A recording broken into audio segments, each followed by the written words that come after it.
Greetings and salutations, everybody, and welcome to Static Screen Episode 7. We've got one hell of a show for you this week. As per usual, we have our bin watching section, we have the news, we have a topic of the week, and we have no questions and comments, so the usual rundown. However, this week, I'm joined first. You'll know him, you'll love him. It's ECW James. What up, y'all? How you doing, man? I'm doing. I had this craziest dream that I was on another podcast. Really? That's weird. Yeah, it's very vivid too. Was it just as bad of a train wreck as this one usually is? Nah, we actually got done pretty quick. Yeah, last week's show. Wow, we went for a while. Trailers. Yeah, well, we spent 30 minutes on Batman v Superman. Oh, really? I haven't caught the episode yet. Oh, it's up. Oh, yeah. I gotta watch it.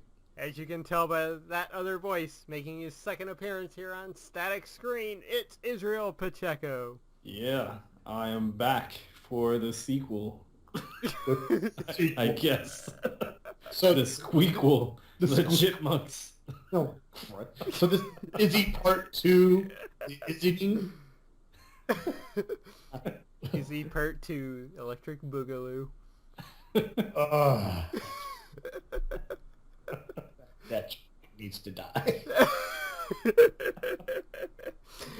Alright, well, as per usual, we're going to start off this show with our bin watching section. And, yeah, let's let our guest start off this week. Izzy, why don't you start? So, the first thing that I got here on my list is Batman: The Mask of the Phantasm. I have not watched this movie in a very long time, and I just got like an itch, especially after playing Arkham Knight, to watch some Batman animated series related stuff. So I did watch some of the episodes of the series, and I decided to sit down and watch Mask of the Phantasm.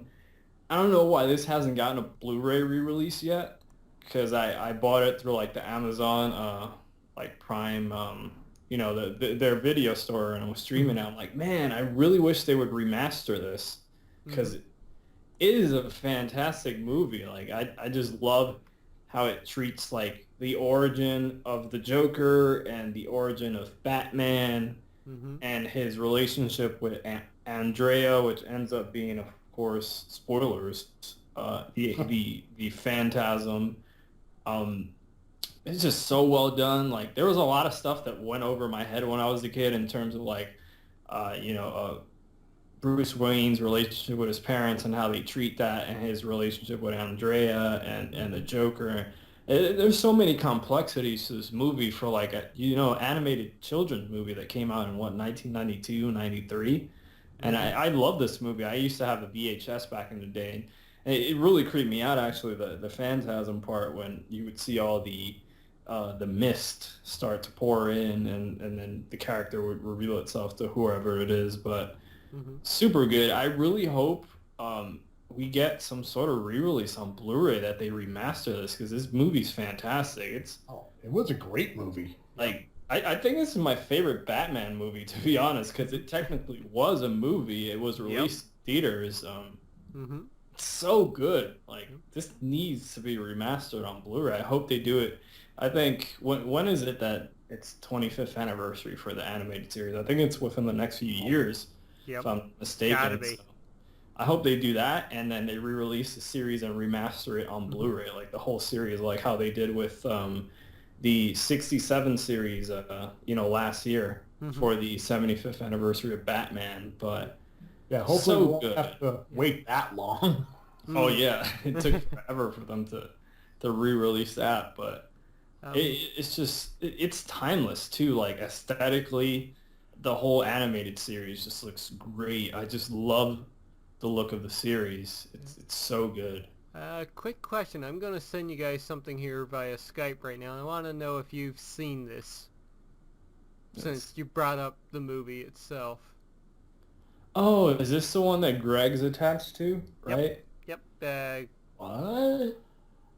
It is a Batman Mask of the Phantasm fan film where Kind of Funny's own Greg Miller will be voicing the Phantasm. Nice. Interesting. I need to check this out. And from what I know, they're setting this in the same universe as the Christopher Nolan movies, so it'll be taking place between the first two films. Okay. Well, it's interesting. I don't mean to butt in, but I don't know if you guys are familiar with the Joker blogs or not. No. But they've started season 2 about a year and a half ago. They've actually been having some problems finishing season 2. But they've actually introduced the Phantasm character in this current series. So is it like a live action series? Yeah, it's live action. If you haven't seen it, it starts off found YouTube footage on like that, but when they go into season 2, it kind of takes on a completely different aspect. It's more cinematic.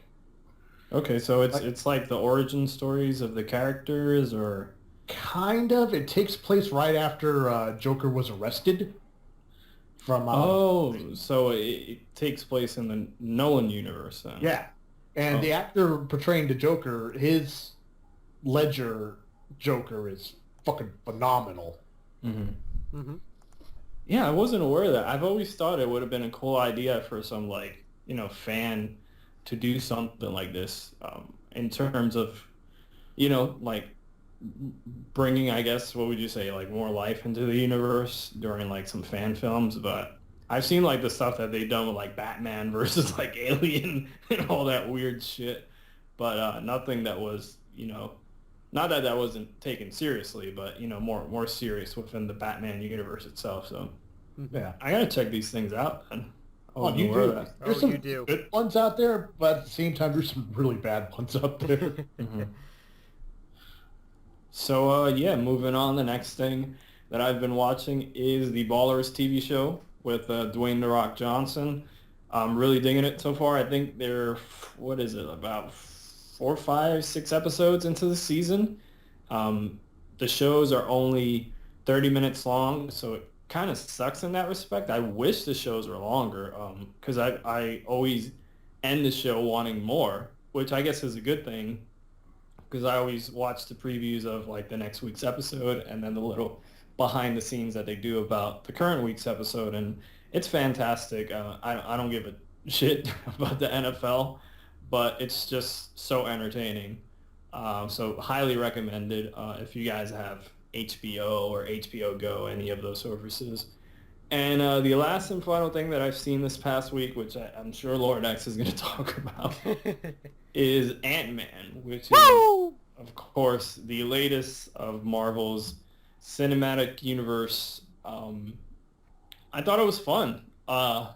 This is like the perfect film to watch in IMAX 3D with all the special effects of the Ant-Man shrinking back and forth between his different sizes, and I thought the effect worked really well in IMAX 3D. I really enjoyed the movie. I thought it was fun. I wouldn't say it's my favorite Marvel movie. I thought, it was a fun movie. Like, it was a Marvel movie. I thought, the dialogue was pretty funny. One of the lines that really made me pop was when man, I just went blank with his name.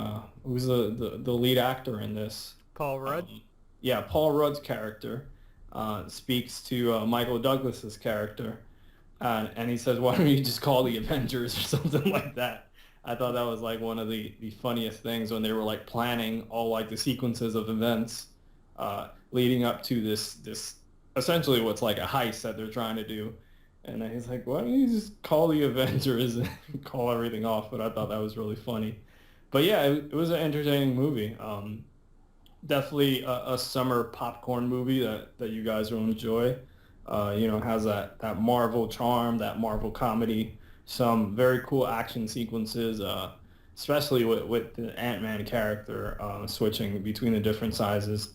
I thought it was entertaining. Like the cast was entertaining all around. There was some, people who were cheesy and goofy, and then there were some more serious actors in this, like Michael Douglas.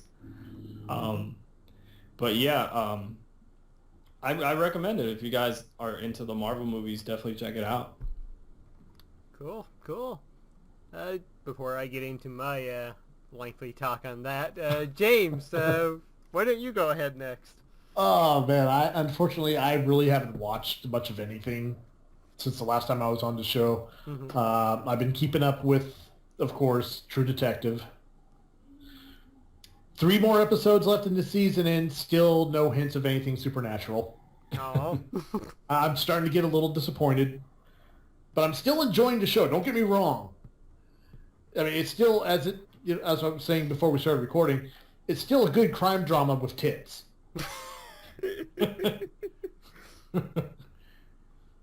And if you see me, they make it that very obvious. It's still enjoyable. It's just it doesn't have that same flair, that same aesthetic creepiness, if that makes any sense, that the first season had. But it's still a fun ride. Like, I'm really impressed with what's his name? Not Colin Farrell, but Mr. I Need More Vince Sleep. Vaughn? Vince Vaughn, yeah. Like I've never really been a big fan of Vince Vaughn. He always kind of plays the same character. And for the love of God, he looks like he needs a good 12 years of sleep.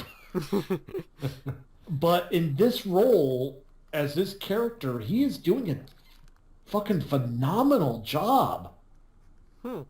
Like, I wouldn't be surprised if he gets a nominee for Best Supporting Actor, for the Emmys. Wow. Yeah. I guess True Detective is the new show where people go to revitalize their career now. Yeah. I mean, it worked for Woody Harrelson and Matthew McConaughey. All right. I mean, they're still producing the show like they did first season, so that's saying something right there, that they still believe in it. It's just, I'm hoping that, with 3 episodes left, they better really turn up the EBGBs, So the shows aren't related, are they? Like they're No, just they're separate things. Completely separate. Are they within the same universe, or are they just same universe? okay? So Like the they're first one different. takes place in the Alabama, Louisiana, Mississippi territories. And this one takes place in Southern California to LA area. Okay. So, yeah, it's funny because watching the first season, taking place, like I said, Louisiana, Mississippi, Alabama. So I used to vacation in those states with my grandmother during the summers when I was younger. So, because, I got family all back there. Yeah.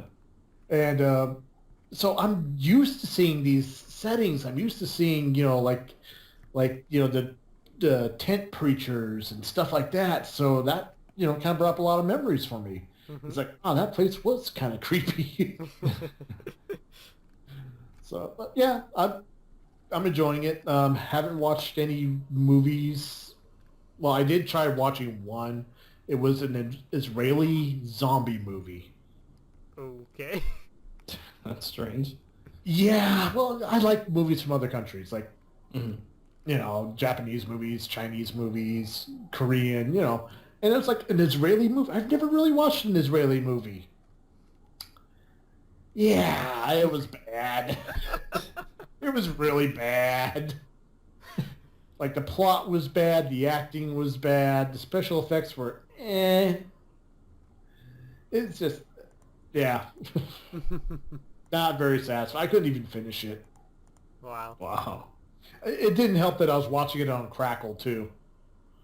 Oh, So Jesus. every 15 minutes there's a commercial. I was like, I can't. No, done. Can't sit through this shit anymore. But yeah, that's what I've been watching. Cool. So, X, what you been watching? Five times. Five time. It probably will be by the end of it. Yeah, as Izzy said earlier, I watched Ant-Man not once, not twice, but 3 times in the theaters so far. I'm probably going to go see it tomorrow as of this recording. Yeah, everything that AZ said. It's a fun, enjoyable ride. The action scenes are surprisingly awesome in this movie. Yeah. Just the way they did everything is so good. Just to be nitpicky, and I really have to be nitpicky for this, but the only thing I would say that's kind of bad about the movie is the villain, but at the same time, Marvel hasn't really done a good job with their villains overall, outside of, say, Loki, and I personally loved Ultron as well, but I'm really biased there. Slightly. Yeah. But yeah, other than the villain, everything in this movie was so damn good. And like as he was saying, the comedy, it is so funny. It is probably the funniest Marvel movie since the original Iron Man. Like, the best, Oh, wow. funniest, action-y Marvel movie since the original Iron Man for a solo outing. Yeah, it was. It was a pretty funny movie, yeah. Especially, what's his name? Michael Pena, his character, the Hispanic. Yeah. How he describes his stories. Those were like the best parts of the movie. He just gives this like elaborate story, and they're pretty much like get to the point already. Yeah, me and my cousin, we were out at a wine testing. I was like, really? Like, you do that? It was so weird. It's like we're checking out art, like. Yeah, That's but weird. oh man, it's so funny. And the best thing about it can be viewed as its own solo thing, but there are so many references and hints towards other Marvel movies in this. Mhm. I won't go into anything specific to spoil anything, but Yeah. I never caught this until the 3rd time I saw the movie, which, yeah, at this point I'm going in now and like just trying to see everything I can. Mm. There's one character in the movie, you only see him a couple of times, and I think only 2 scenes really, but there are certain shots of him where you can see a tattoo on his neck. That tattoo is the 10 rings tattoo of the Mandarin. Really? Yeah, it's hidden there in plain sight, but that is the tattoo. It's like, oh my god, that is an awesome connection. So he's one of the henchmen. Yeah, essentially. Nice. So yeah, there's Interesting. connective tissue there to a lot of things, and we may have gotten our first little hint towards somebody else that everybody's been looking forward to in one little scene in his Michael Pena's second story, actually. But yeah, there's so many hints, so many references, and do stay for the 2 after the credit scenes. The first one is First one was pretty cool. yeah, it's a goddamn right kind of moment. And I was kind of confused by the last one. I guess we'll talk about it off the air since I don't follow these movies as closely as you do. Yeah. And know like the history. So well, I wasn't sure what was going on in the end. yeah, I think I can say this without spoiling anything for the audience or for James, because I don't want to do that. Okay. The final after the credit scene is a connection to Civil War. Basically Okay. that. That's what I figured. Mm-hmm. So yeah, I've watched Ant-Man, and the other 2 things that I've watched have been anime. As I said on the last podcast, I'm trying to watch more anime this month. Oh yeah, that's right. I watched that too. The first one on your list. Oh, okay, I'll talk about the second one first then. Okay. I watched the 2nd episode of Monster Monsoon, Everyday Life with Monster Girls. Fanfare galore. That's fan service galore, I can say that. James, you would love the show. I remember last week looking up the picture for it, and wow. Yeah.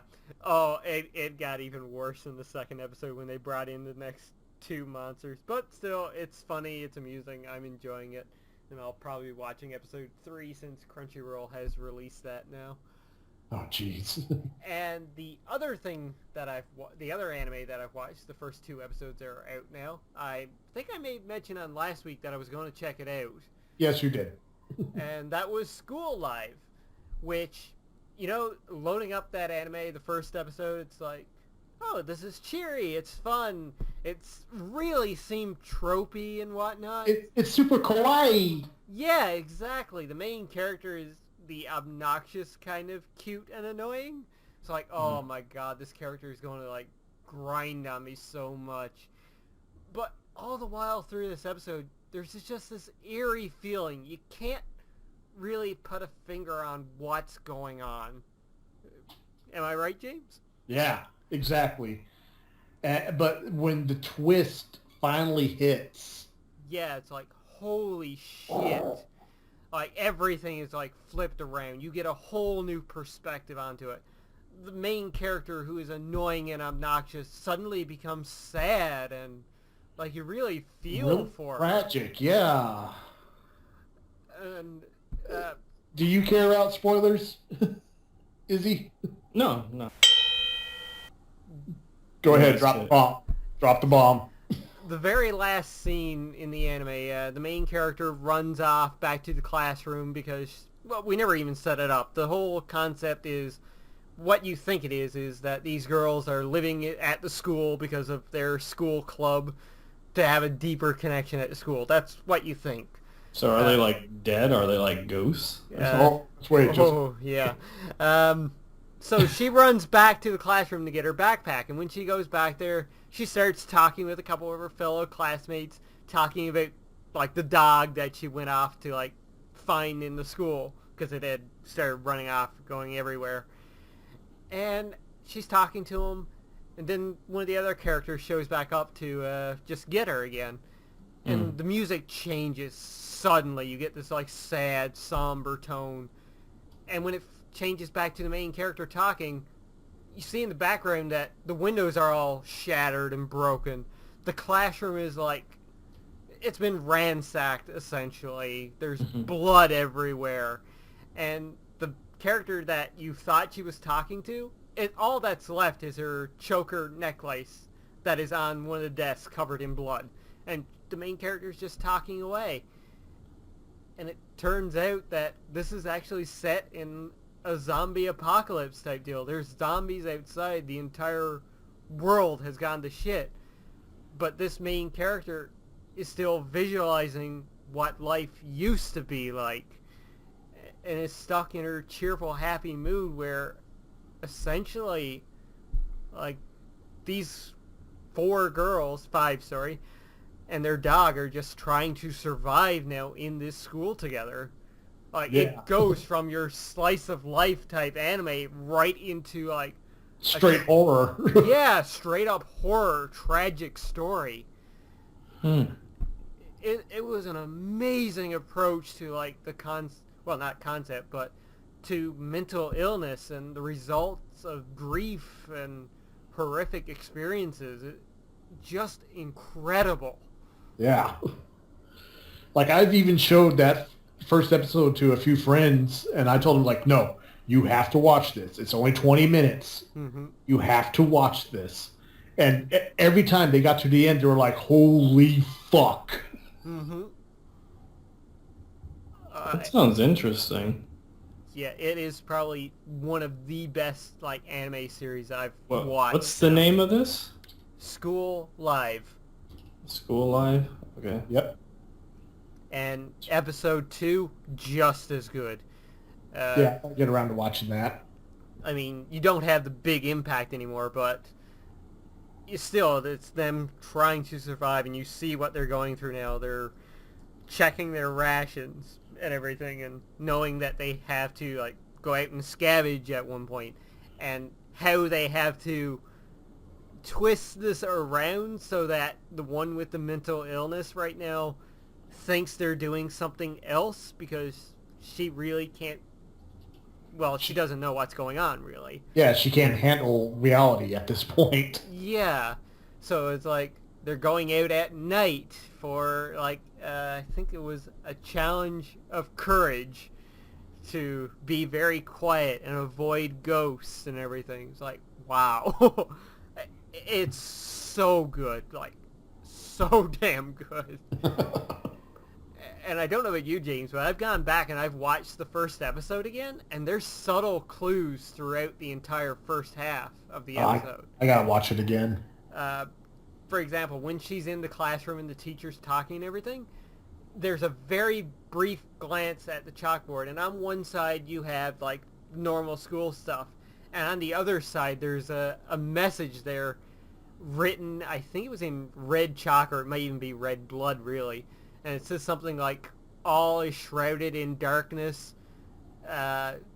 please don't forgive me, or please forgive me, something like that, and the last words is help me. It's like, oh wow, okay. And well, there was the first part when the other student opens up the classroom door and starts yelling, and she stops, and after the girl says, we're in class, she stops from it, pauses, looks around, and then apologizes and closes the door. And there was another little scene on the roof with all like the vegetable gardens and whatnot. When the character with the shovel goes to lean on the balcony, right behind her in the garden is a cross, like a grave site. Oh. It's like, shit. Like, it is so well done. And yeah, please, even though if you've continued listening to us and we've spoiled this, please go and watch the episode regardless, because it is well worth watching. It is, like we said, so damn good.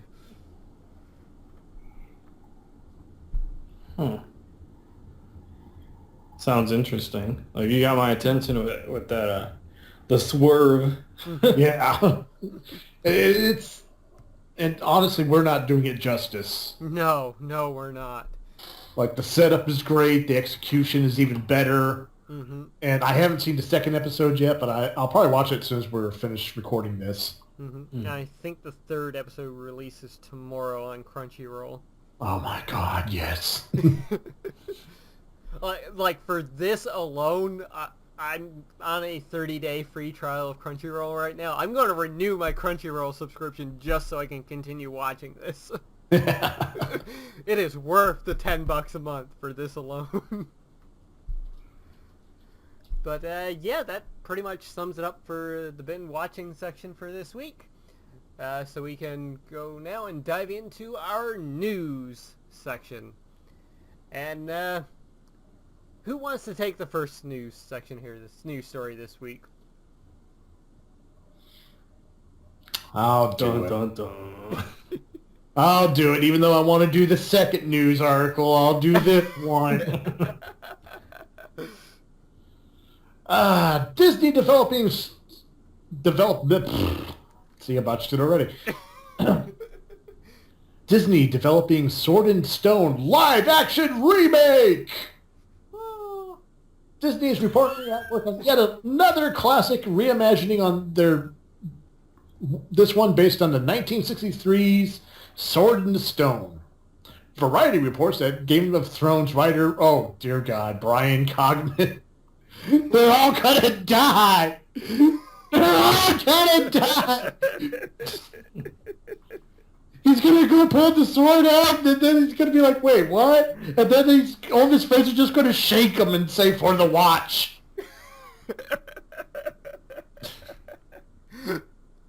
This project's ruined! No.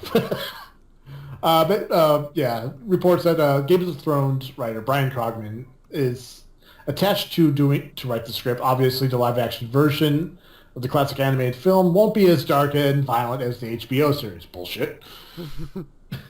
Sword and Stone was Disney's loose adaptation of T.H. White's novel telling of the young orphan named Arthur, who became the famous legendary figure King Arthur after pulling the sword from the anvil. Disney has already made one live-action adaptation of Alice in Wonderland,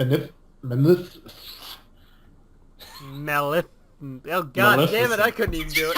Maleficent, guys. Thank you. California education, what can I say?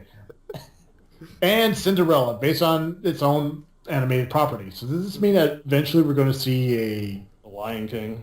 Lion... Well, we've got Jungle Book coming up. Yay, another jump. Aladdin? Maybe? Aladdin would be awesome. Oh. Well, actually, no, there was talks of a prequel Aladdin. Oh, Really? Yeah. It's concentrated on the genie. Huh. That'd be kind of depressing now that Yeah. he's not here anymore. Way to bring us down. Yeah. And they're also developing Beauty and the Beast, The Jungle Book, live-action Mulan, which should be pretty cool, actually. Mm. Live-action Dumbo, which, no. Live-action Winnie the Pooh, which would be kind of weird in a drug-induced case. Yeah. Live-action Tinkerbell. A live-action Fantasia. Ah. Yeah. And, of course, the pre-mentioned Aladdin prequel. Hmm. So, yeah, Disney has stopped making cartoons, and now they're just putting everything into live-action stuff. Yeah, it's either Pixar or live action. Yeah. Well, they can't come up with any other ideas, so why not remake everything for live action? Yep. Can't Darker, grittier. Can't wait for the Frozen movie in a couple of years. Woo! Alright, well, moving on to our next news story. Fuck it, I'll take this one because it's awesome. And that is, reportedly, Pacific Rim 2 will be shooting this November, and it may be titled Maelstrom. If you have not seen the first Pacific Rim, there is something fucking wrong with you, because it is the most awesome, badass movie probably in the last 5 years. Yeah, it's pretty damn good. So yeah, Pacific Rim director Guillermo del Toro has confirmed that filming for the sequel to his robot action flick will begin this November. According to Global News, shooting will take place at Pinewood Toronto Studios and will likely continue well into next year. Additionally, the outlet claims the working title for the movie is Maelstrom. So after getting its release date pushed, it's expected to hit theaters August 4th, 2017, and yada yada yada. That's actually a pretty good amount of time. Yep. And what is it with Toronto getting all the movie love lately? I can't wait for all the leaked set footage of this one. Oh yeah, people standing around in costume. Oh look, she's standing there. Oh look, it's some guy with a jacket on. We don't know who it is, but it might be Batman.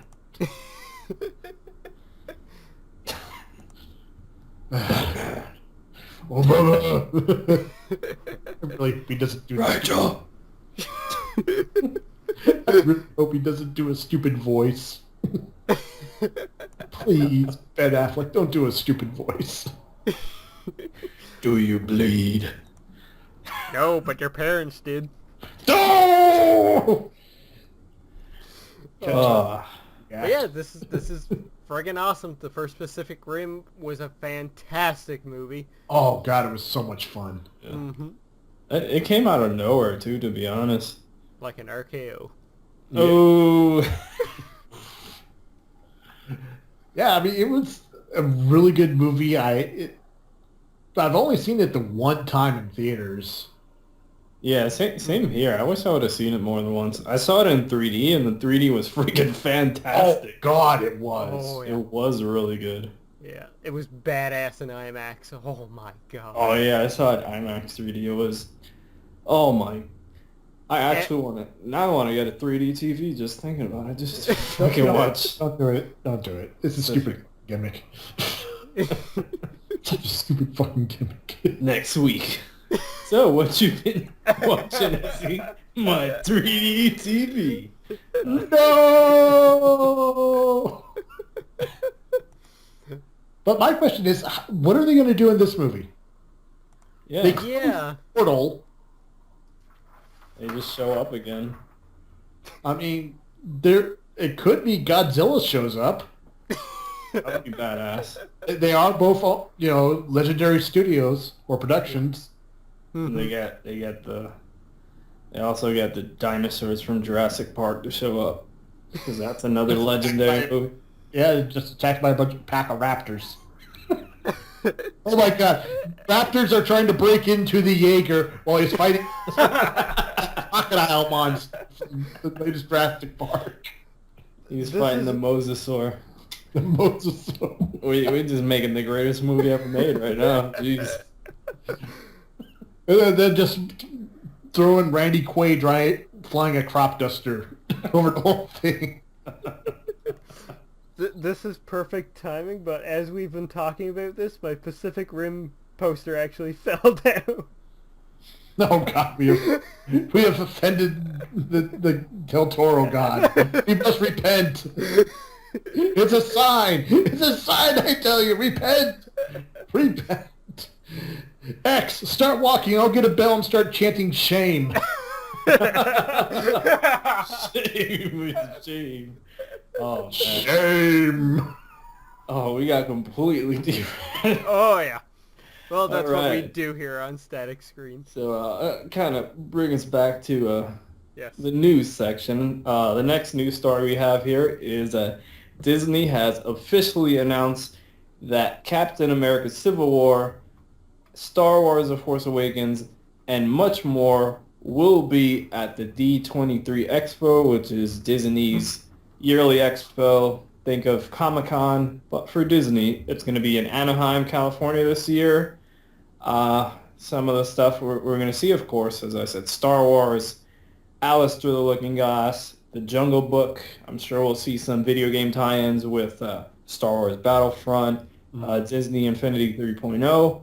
So, not too shocking news, to be honest, because this is like Disney's big cash cow now is the Marvel film. So and Yep. Star Wars is right around the corner. So which I didn't even mention in the what we were watching section. Like before I saw Ant-Man, they played like the Star Wars trailer that we've seen, I'm sure, like 20 times, all of us. Mm-hmm. But like I lost my shit, like because it was in the theater and it was the IMAX screen. Oh, yeah. And I was talking to my little brother, and then I saw a Lucasfilm logo show up, and I was like, shh. Shut up. And then, like, the freaking John Williams score starts to play, and, like, I literally, like, this has never happened before, like just chills through my whole body. Like, I was, like, freaking electric when they were playing the trailer. And, like, this happened when I first saw it, but it was even more with, like, the IMAX sound. And the screen and like oh man, like I lost it. Like I was like, this is nuts. Like it just got me even more hyped for the movie because of course I'm anticipating it, but I've been, kind of hesitant. Of course, we all were with episode 1 back in the day, all excited. But man, there's just something really special about Star Wars that got me going, and like now I'm just like super hyped. I'm like, we're getting Star Wars this year. Like it didn't click with me, and then right after they played the Batman v Superman trailer, I was like, yes, this is the greatest day. You see, here all we got was the Star Wars trailer. That was it, and then they moved into Ant-Man. Oh wow. Batman v Superman right after. I was like, yes, I got my money's worth. The movie hasn't started yet. But anyway, we got derailed again. But yeah, it's good that we're going to see all this stuff at the Disney Expo. A lot of news is going to be coming out of that.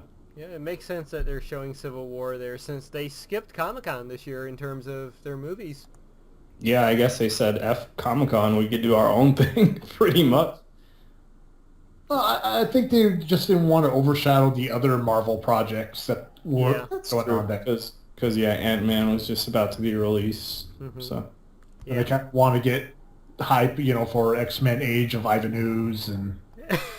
Well, that's Fox, though. That was Fox. It's still Marvel. Marvel's name is on it. I said it too last. Wasn't it when I talking to you, Lord X, right? When the trailer dropped, I was like, the guy looks like the guy from the Power Rangers movie, and then the whole internet blew up, and they started thinking the same thing. I was like, Haha, internet, we think alike. Yeah, my main was like, when the hell has Apocalypse ever been purple? Yeah, it's. Yeah. I guess. I'm okay with the look, but they need to just add in like the mouth. The mouth needs to have those, kind of big lips type things. Yeah, his... If they add that in, good. Like that, I would be fine with the look. Mm-hmm. But again, this might only be the first stage of Apocalypse. Yeah. He has been known to go through transformations in the comics, so... Yeah. Yeah, well, it's just at the end of Days Future Past, they showed a kid with the Apocalypse mouth. Mm-hmm. Yeah, I remember that. That was after the credit scene, right? Yeah, it's the big after the credits scene. And yet, they show Apocalypse. What's wrong with them? Yeah. And this, the leaked footage that came out, this was before a lot of the CGI work has been done too, so... I mean, it was just a sizzle trailer. That's pretty much all it was.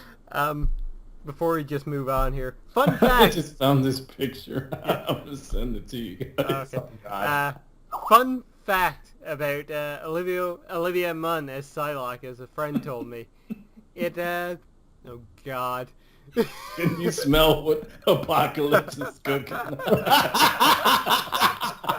Oh, God, that was the rumor that The Rock was going to be Apocalypse. I remember that. Oh wow. This is hilarious. Oh my God, lost my own train of thought. Yeah, fun fact a friend told me about Olivia Munn playing Psylocke. Apparently it takes 2 girls to grease her down to fit into the Psylocke suit. I believe it, because that suit is really fucking tight. Yeah. I mean, really tight. Now I'm thinking about that hot dog again. I'm sorry, what? Dude, it's not that type of podcast. I mean, I know this is like your second time here, but no, we don't do that shit. No. Hold up, I'm looking it up now. I'll link you guys. That's a whole other type of watching podcast. Hold up, you guys will understand once. Oh, I've seen it. I know what you're referring to. Maybe James hasn't seen it, but... Oh, let's see this. I watched that live on Attack of the Show.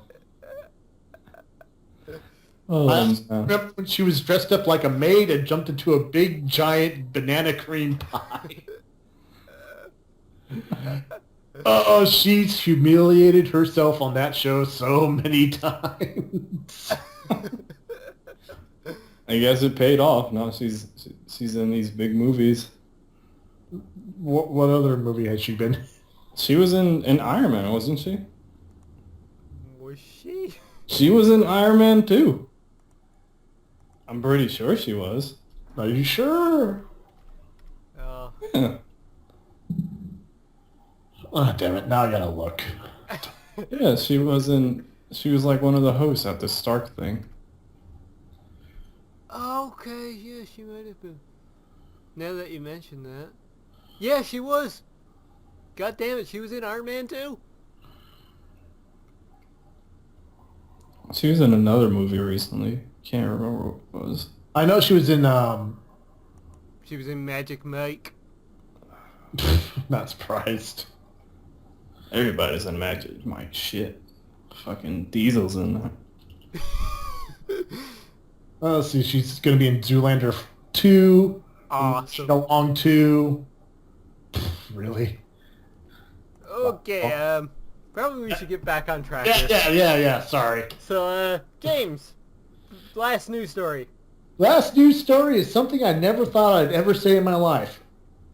It's Always Sunny in Philadelphia's Rob McKinley? Huh. McKellany? McElhenney? America. Yeah, I can't. That's way too Irish. To direct the Minecraft movie. What? Yes, it's Always Sunny's... Always Sunny in Philadelphia's co-creator and star, set to direct the Minecraft movie. On the Mojang website, the video game developer revealed that McKelvey has been selected to helm the Minecraft film. Some of you have seen this guy hanging around Minecon in London. No, I didn't, said Mojang.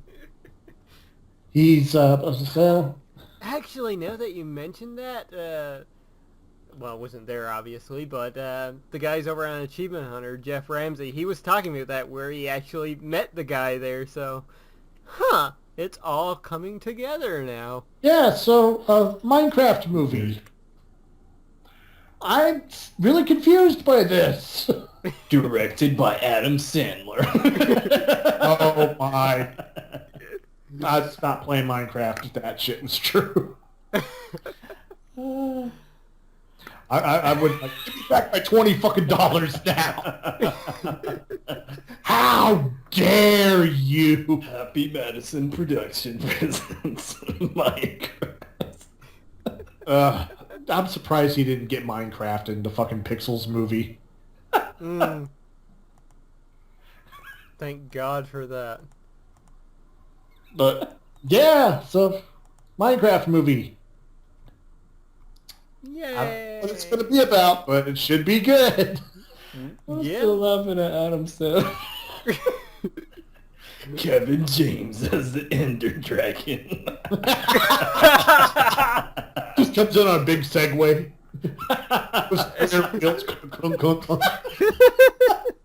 Paul Blart. He's just Paul Blart in every fucking movie. He just shows up in Minecraft in a second. What next? The fucking Happy Wheels movie? Oh, that would be bloody. Directed by PewDiePie and Tobuscus. Co-producer, Markiplier. Oh, God. Everybody. Jeez. It's kind of strange with it. I think it's strange that they're trying to expand the Minecraft universe, because I thought what made it interesting was how like you don't know too much about it. Like there's a certain mystique to Minecraft, right? Yeah, it's crazy because when you get to the core mechanics of it, Minecraft is basically a survival horror game. With Legos. Yeah. I mean, you're fighting against zombies, skeletons. Each one can kill you and just ruin your fucking day completely. Mm-hmm. And then if you want to technically beat the game, you have to fight a giant dragon. Mm-hmm. Yeah, you know? It's interesting. I want to see how that Telltale game that they're doing, Minecraft story mode turns out. Yeah. Well, it has Patton Oswalt, so it's going to be funny at least. Yeah, I'm sure it'll be entertaining. It's just, I don't know, I always thought there was like a certain mystique to Minecraft. Mm-hmm. But it'll be interesting what they actually pull off and what they do in a movie. Like, are they going to do like the Lego movie, like break, the fourth wall and stuff? Yeah. It's possible. Yeah. I mean, all we got in Minecraft is there's Steve, which is, the main skin character, and what's the girl's name? There's a girl skin. I don't know her name. But yeah, it was just, as far as I know, those are like the only two quote-unquote human characters. Mm-hmm. Besides all the zombies and all the skeletons and all the fucking villagers, the Squidwards trying to... Oh my God, I want to see that in a movie now. Just a bunch of villagers doing that.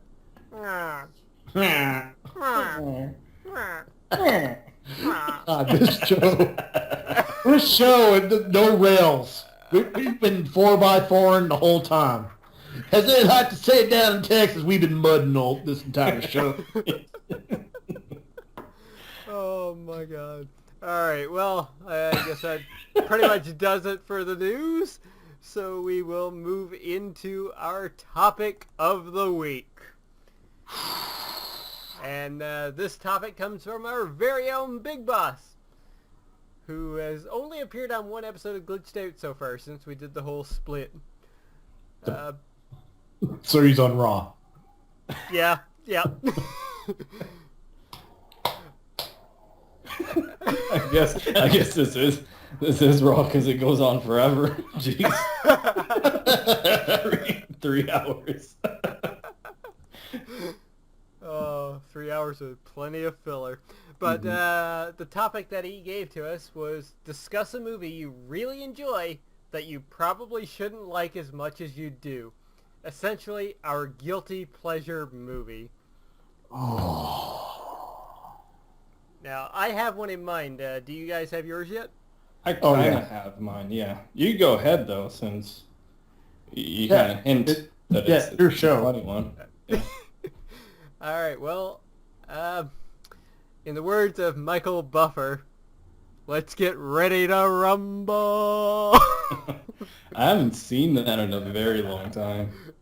Yeah, it was the one that popped in my mind. I love a lot of bad movies, but I think this one really popped in my mind first and foremost when thinking of this question, because this is, at its core, a very bad movie. But it's so fucking fun. Yeah, exactly. It's just, I think this was really the first time the wrestling world actually really opened up, essentially. Yeah. Yeah, to this extent. It was like Beyond the Mat, I guess, around the same time period. But I think so, yeah. Beyond the Mat came out slightly after this did. Okay. So yeah, it was like behind the scenes showing that, yeah, this is fake and everything. And just, I mean, fuck David Arquette, but he was good in this movie. Just from start to finish, it was so fun. It was great to see, like, just a almost, well, not really, but a fake behind the scenes of wrestling for WCW. It was great seeing all those wrestlers in there, like Goldberg and Diamond Dallas Page playing the bad guy in the movie.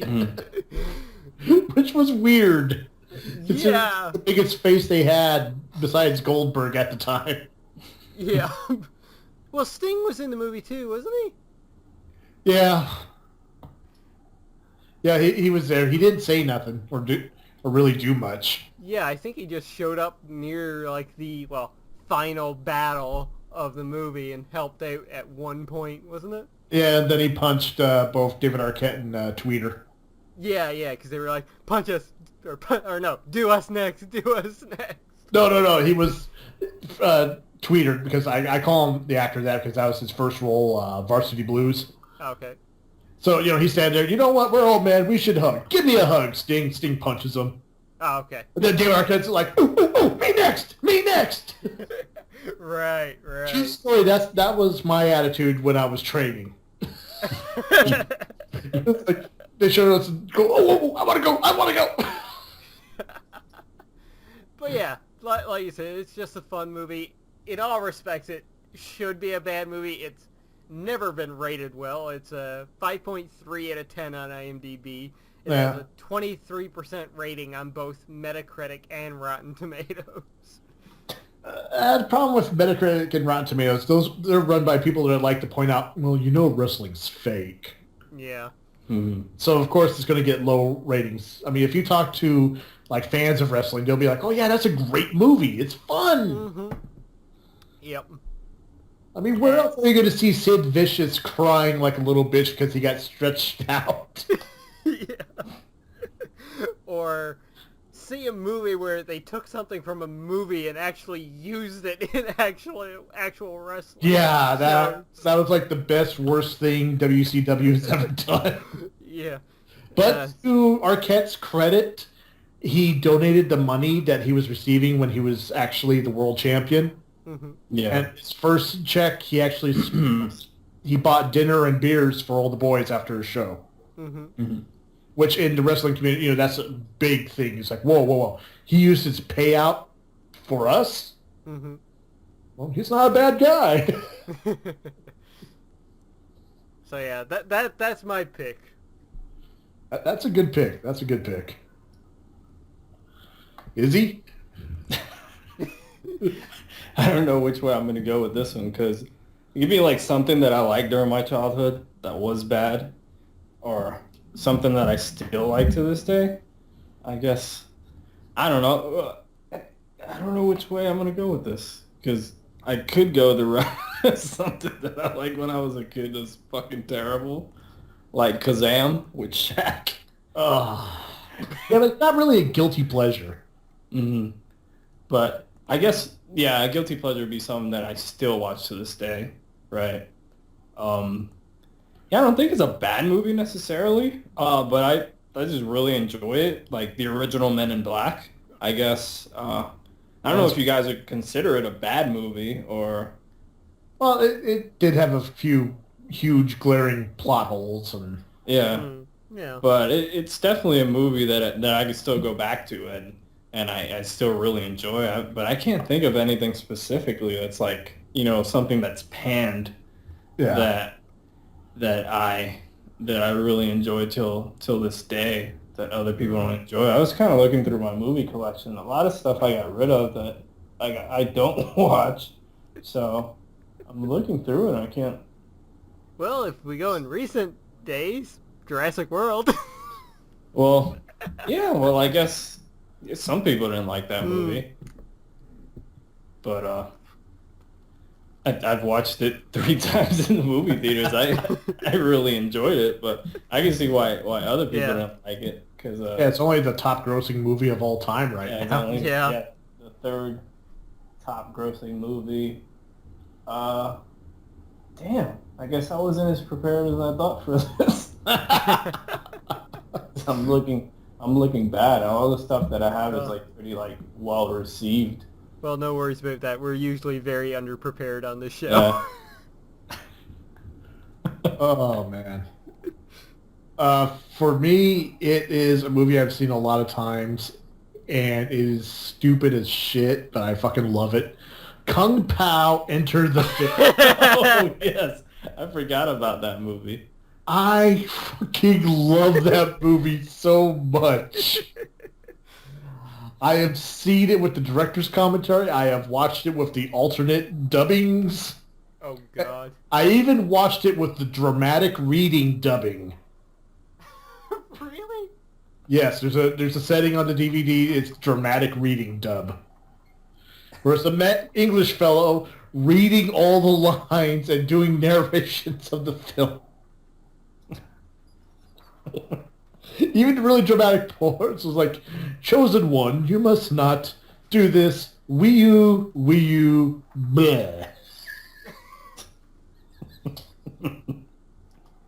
That movie's I shouldn't like it that much because it's so crappy, cheesy, and campy. But I fucking love it. I can't get enough of it. Oh, my God. It is like the one DVD in my collection I haven't sold and rebought. Mm-hmm. You know. So yeah, that's my guilty pleasure right there. Nice, nice. Well, there you go, folks. That was our topic of the week. Some really fun movies there you should really go check out. Honestly, go watch them. Yes. And go watch School Live. Yes, very much so. This is just the anime promotion podcast now. Yeah, pretty much. Or is that going to become like the next Sunday Night Heat? Glitched out anime edition. Another spin-off. The spin-off of the spin-off. Static Kawaii. Oh my god, Static Kawaii.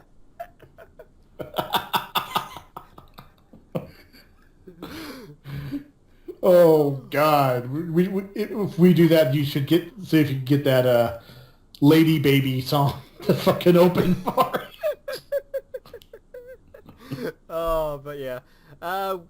We don't have any questions and comments, unfortunately, outside of the one that Big Boss gave us here, so that's pretty much going to do it for the show this week. Once again, thank you so much for tuning in. And James, please, lead us out of this train wreck. Oh, train wreck, you have no idea. Ladies and gentlemen, thank you once again for tuning in to this week's edition of Glitched Out TV. Ladies and gentlemen, thank you for tuning into this week's episode of Static Screen. On behalf of myself, Lord X, and Israel Pachenko, thank you very much for tuning in. Till next week, I'm ECW James. You say your name. Lord X. And I'm Israel Pacheco.